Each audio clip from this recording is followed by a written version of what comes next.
हाय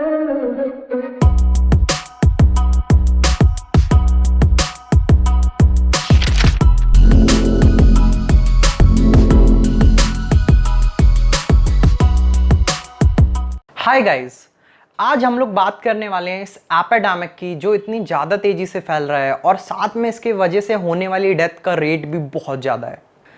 हम लोग बात कर रहे हैं कोरोना वायरस की, या फिर इसको और नाम से जानते हैं कोविड-19।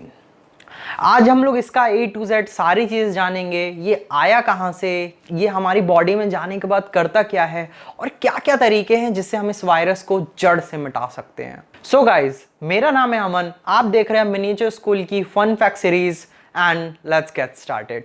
सो गाइज, ये कहानी चालू होती है 2019 से दिसंबर में चाइना से, जब वहां की गवर्नमेंट को पता चला कि कोई ऐसा वायरस है जो धीरे धीरे पूरी कम्युनिटी में धीरे धीरे फैल रहा है। धीरे धीरे देखते देखते इसकी स्पीड बहुत ज्यादा बढ़ गई और कुछ ही महीनों के अंदर ये इतनी तेज फैला कि पूरी दुनिया इसके चपेटे में आ गई। देखते ही देखते इसका स्प्रेडिंग रेट भी बहुत ज्यादा बढ़ा, ऑलमोस्ट डबल की स्पीड से बढ़ रहा था। अगर आज 400 है तो कल 800, 1600 ऐसे स्पीड से ये बढ़ रहा था। इस कोरोना वायरस के अंदर जो ये वायरस टर्म है, पहले इसको समझना बहुत जरूरी है। ये वायरस टर्म जो है, ये वायरस जो एक्चुअल में होता है, ये लिविंग और नॉन लिविंग दोनों में कंसीडर किया जाता है। लिविंग ये तब कंसीडर किया जाता है जब ये हमारे जैसे होस्ट के अंदर हो, किसी भी लिविंग थिंग के अंदर आ जाए, यानी एनिमल्स, ह्यूमंस, किसी के अंदर। और अगर ये ह्यूमंस के बाहर या एनिमल्स के बाहर किसी सरफेस पे है, कॉटन पे, पिलो पे, स्टील पे, नाइफ पे, तो ये नॉन लिविंग होता है। लिविंग होता है जिस टाइम पे ये, उस टाइम इसका एक ही काम होता है, अपने आप को मल्टीप्लाई करना, यानी 1 से 10, 20, 30 ऐसे मिलियंस में, यानी लाखों और करोड़ों में पहुंचना। अब इसके स्ट्रक्चर की बात कर लेते हैं तो एक वायरस के ऊपर बहुत ही सॉलिड स्ट्रक्चर होता है जिसके ऊपर स्पाइक्स भी बने होते हैं।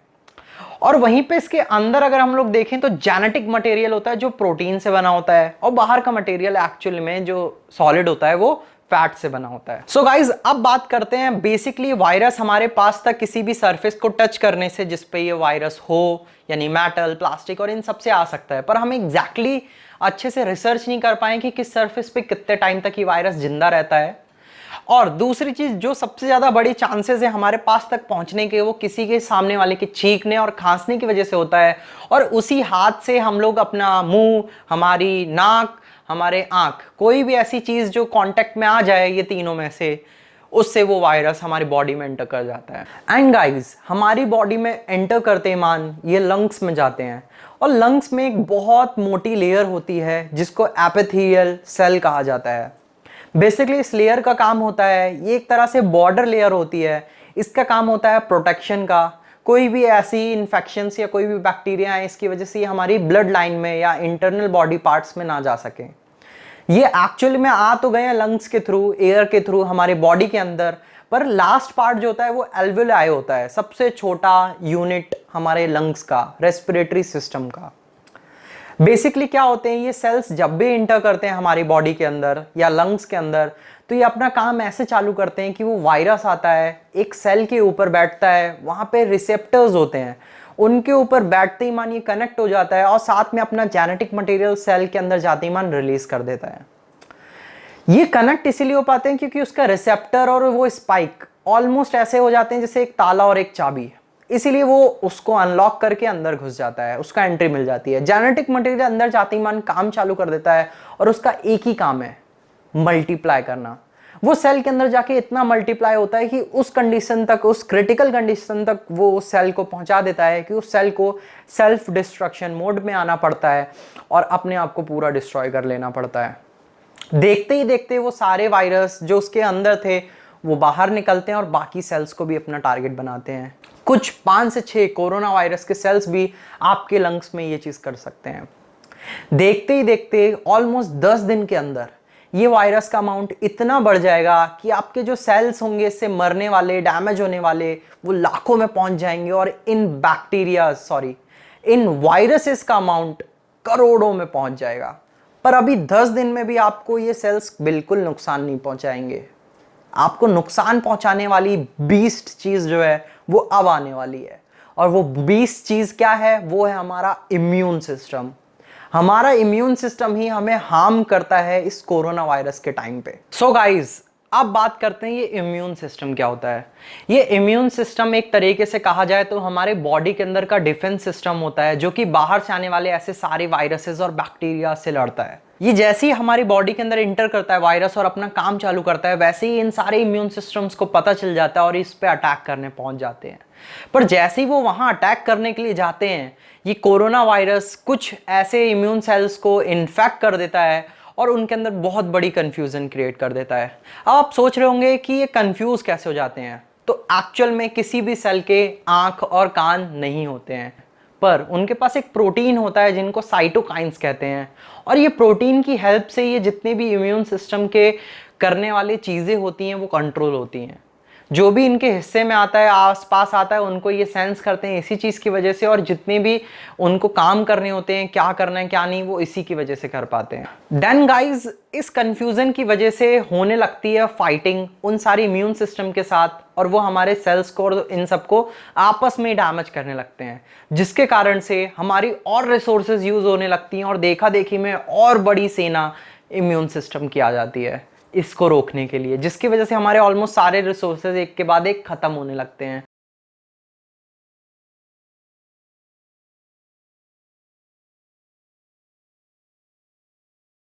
सो गाइस, सबसे प्यारा सेल है न्यूट्रोफाइल्स। ये बहुत ही अच्छा किलिंग टूल है।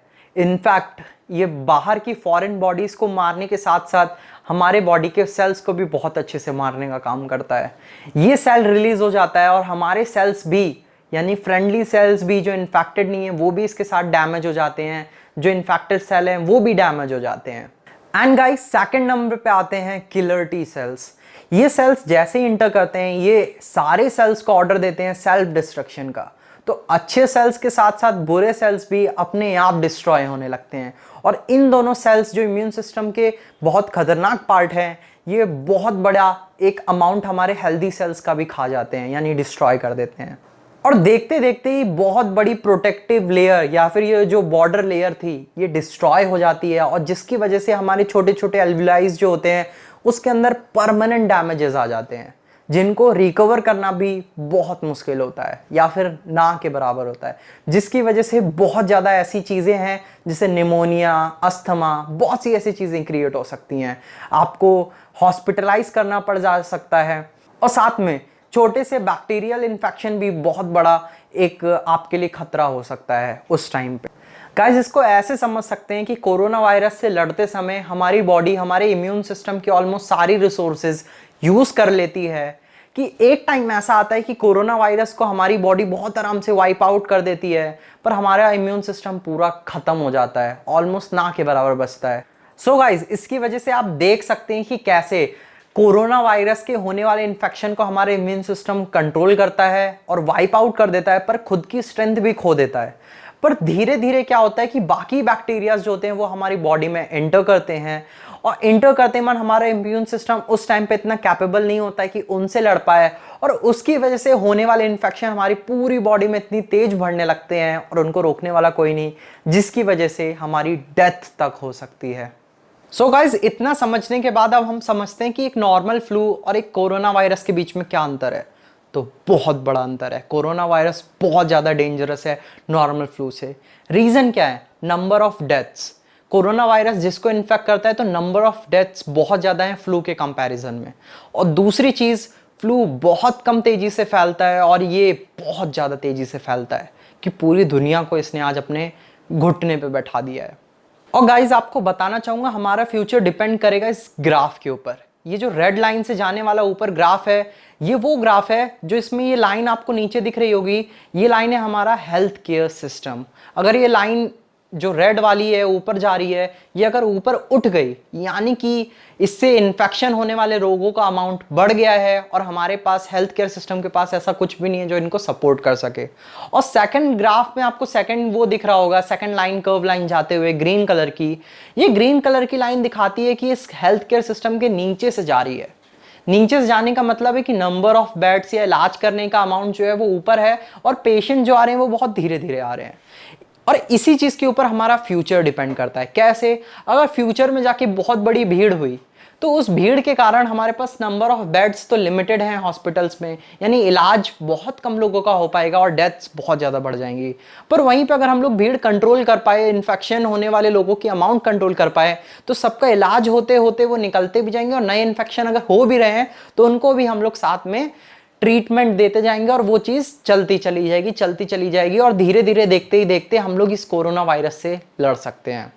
दो ही चीज़ हो सकती हैं, या तो ये कोरोना वायरस आगे चल के बहुत बड़ी हिस्ट्री बनाएगा जिसको हम अपने बच्चों को और आगे जाने वाले जनरेशन को सुनाएंगे, और एक कंडीशन ये हो सकती है इसको कोई याद नहीं रखेगा। गाइज, अब बात कर लेते हैं आखिर ये कोरोना वायरस से बचने का तरीका क्या है। तो सबसे अच्छा तरीका है साबुन।